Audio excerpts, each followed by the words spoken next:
Long, long ago, before cities, before schools, even before bedtime stories, there was a garden.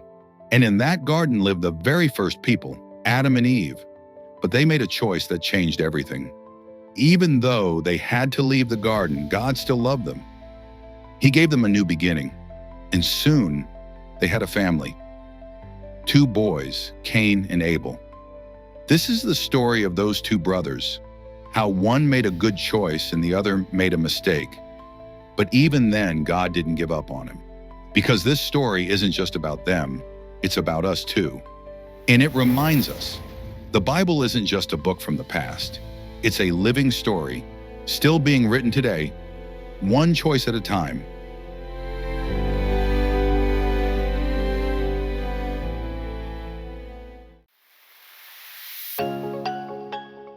After Adam and Eve left the Garden of Eden, they began a new life.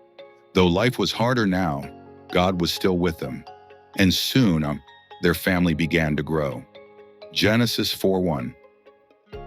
Adam made love to his wife Eve, and she became pregnant and gave birth to Cain. She said, "With the help of the Lord, I have brought forth a man." And later, she had another son, Abel. Genesis 4:2. Later, she gave birth to his brother Abel. Now Abel kept flocks, and Cain worked the soil.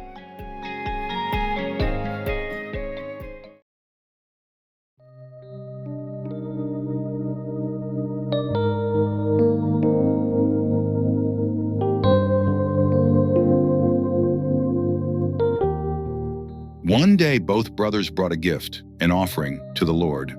Cain brought some of his crops. Abel brought the best of his flock, the firstborn lambs. Genesis 4:3-4. Cain brought some of the fruits of the soil as an offering to the Lord, and Abel also brought an offering, fat portions from some of the firstborn of his flock. God looked with favor on Abel's offering, but Cain's gift he did not accept. Genesis 4:5. But on Cain and his offering he did not look with favor. So Cain was very angry, and his face was downcast.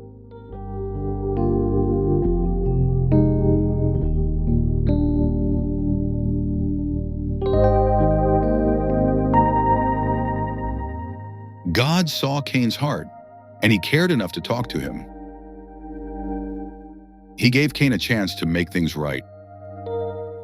Genesis 4:6-7, NIV. Then the Lord said to Cain, "Why are you angry? Why is your face downcast? If you do what is right, will you not be accepted? But if you do not do what is right, sin is crouching at your door. It desires to have you, but you must rule over it."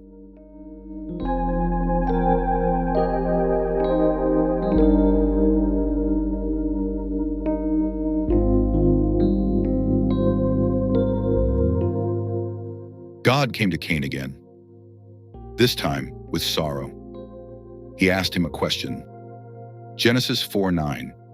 Then the Lord said to Cain, "Where is your brother Abel?" "I don't know," he replied. "Am I my brother's keeper?" Genesis 4:10.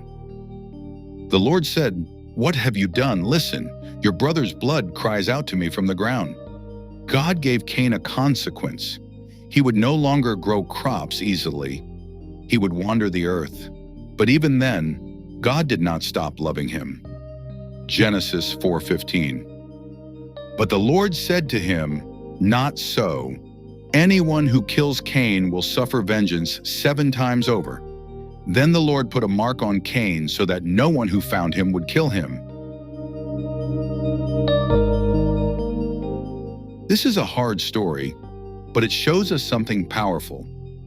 God looks at our hearts, not just what we do, but why we do it. He wants us to love, not hurt. And even when we make mistakes, God still cares. He gives us chances to do better. Today, when we feel angry or jealous, we can talk to God. We can choose love, like Abel did. And we can write a better story with God's help. Even when Cain made a big mistake, God didn't stop caring. He gave him a chance to learn, grow, and keep going. And guess what? God does the same for us.